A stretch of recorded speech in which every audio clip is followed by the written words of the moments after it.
আচ্ছা বলুন দেখি, শ্যামনগরের নামকরণ কিভাবে হলো? অনেকেই মনে করেন শ্যামা মায়ের মন্দিরের জন্য এই জায়গার নাম শ্যামনগর, কিন্তু তা নয়। বাংলায় বর্গী আক্রমণের সময় বর্ধমানের রাজা চলে আসেন এখনকার কাউগাছি অঞ্চলে, এবং তাদের সঙ্গে আসেন তাদের পারিবারিক বিগ্রহ শ্যামকিশোর, যার নাম অনুসারে এই জায়গার নাম হয় শ্যামনগর।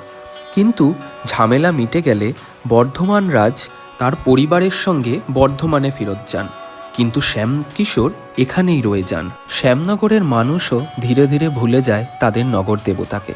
আমরা আবার তাকে খোঁজার চেষ্টা করেছি এবং খুঁজে পেয়েছি। তার ভিডিও আপনাদের সামনে রইল। আপনারা এখন দেখছেন শ্যামনগরের নগর দেবতা শ্যামকিশোরের সেই প্রাচীন মূর্তিকে, যার নিত্য পুজো এখনও হয়ে চলেছে। সকল শ্যামনগরবাসীকে এটি দেখার সুযোগ করে দিন। আর হ্যাঁ, বর্ধমান রাজে খনন করানো একটি বিরাট দিঘির অংশ কিন্তু এখনও রয়েছে। সেই জায়গাটির নাম ঝিলপাড়।